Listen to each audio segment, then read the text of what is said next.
Hi YouTube, this is St. August of Abernathy. I'm here with another action figure review. Today I'm going to be doing Dante from Dante's Inferno. Of course, the action figure was created by NECA Collectibles because they're just fantastic in what they do. And it's part of the Player Select line.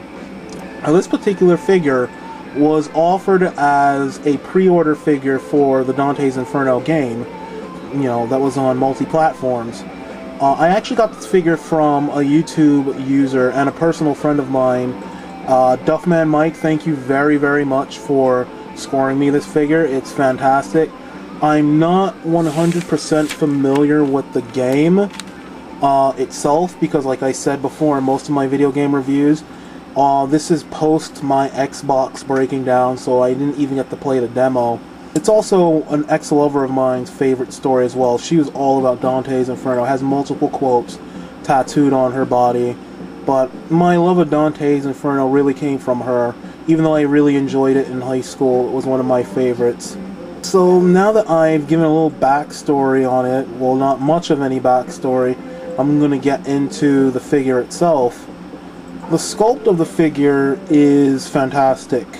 There's loads of detail throughout it, mainly in the armor itself and the torso and the accessory, but mainly those areas. The armor is just amazing. And we're going to take a closer look at the figure, so I'm going to get its accessory out of his hand because it's cumbersome. Put it over here to the side, and we're going to get a closer look at Dante. And look at that detail.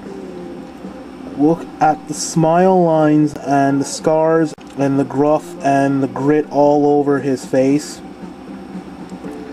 Chainmail, very, very intricately sculpted. Look at how it pops. And then the halo of thorns, the crown of thorns, the detail in all the armor and all the straps. The leg gauntlets are really fantastic. The chainmail on them, it's just amazing. Normally with a lot of action figures, you find that the farther down you travel, the less amount of time they put into detail because, you know, that's not the meat and potatoes of it. But look at this. Look at that. Look at all that pattern. Good stuff. Very, very cool. In terms of the paint job on this guy is great. Now for the armor, the paint's good on it. It's not detailed. There's no wash in there. There's no blacks in there. Very faint blacks on the lower ends there, but there's really no blacks in there to make it pop. It's just a flat gray, but it still works. All the browns have black in them, you know, to create the traditional three-dimensional look, because if this was just a flat brown, it would just look bland. The flesh tones on the face are fantastic. He looks alive, you know what I mean? Like once again, with the Marvel Legends, a lot of us who used to collect Marvel Legends before, and you look at them now, the paint applications on the face make the figures look so pale and lifeless, but the paint applications and flesh tones on this action figure makes it look like, you know, this guy is standing right in front of you. Great. Paint application on the torso, I think, is where you get the best, with all the blacks that are woven into the chest.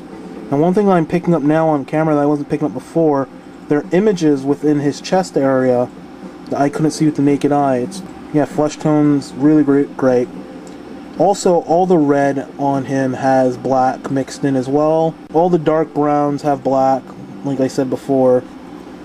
And the grays have some browns and some blacks mixed in with them to, you know, give it a very dirty look, you know, because this guy's in hell, so he's not going to be, you know, all pristine and done up nicely.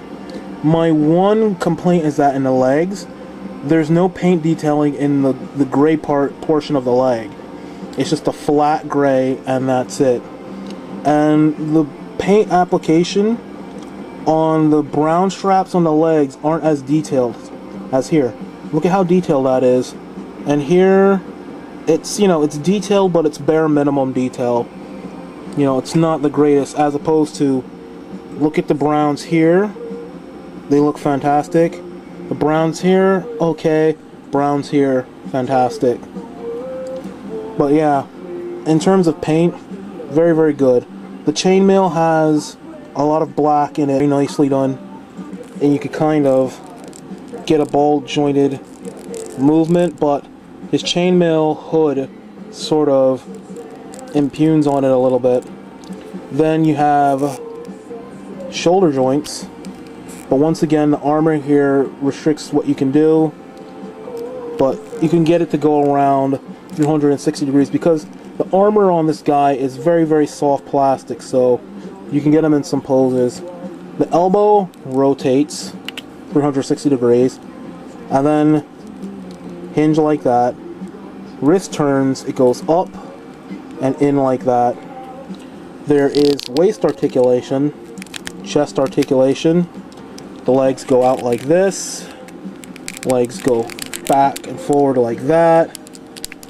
Swivel at the thigh.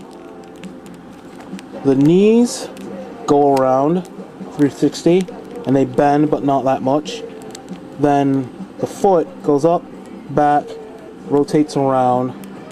It's kind of like on a ball joint, sort of, but not really.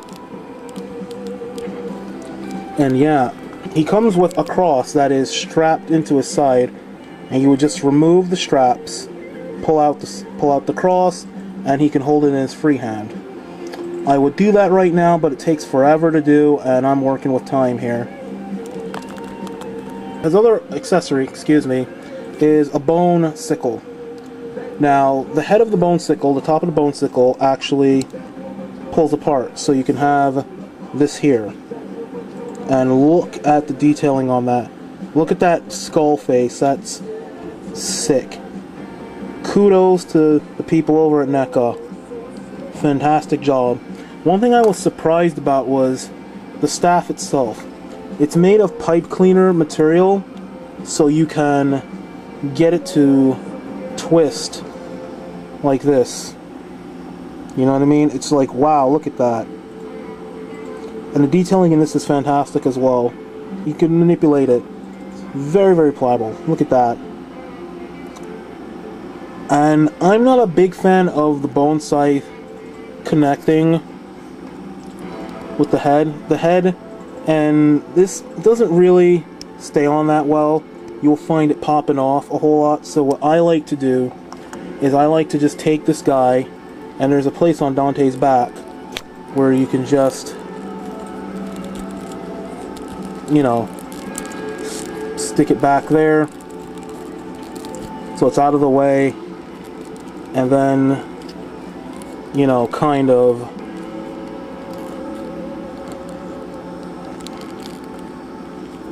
wrap it around so it kind of looks like a snake. And then what I like to do is I like to take the sickle or the scythe or whatever you want to call it and just put it underneath his arm like that, and there everything is nicely stored. Nothing is out of place, because when you put this on the back, when the thing's completely formed, it just looks a bit awkward. So I just got rid of it altogether and just have him like that, and I think he just looks, and I hate to say this, badass that way. To quote Dan Aykroyd, here's how I like it, and I suggest you have it the same way. Oh, and I forgot to mention his red drapes. Oh, so absent-minded I am. They're adorned with crucifixes. See? So, yeah, nifty. That has been another action figure review, and that has been Dante from Dante's Inferno. He's a reserve action figure. Some GameStops may still have them in stock. I was lucky to get my hands on one from a GameStop that had very little traffic. But very, very cool collectible, very cool figure.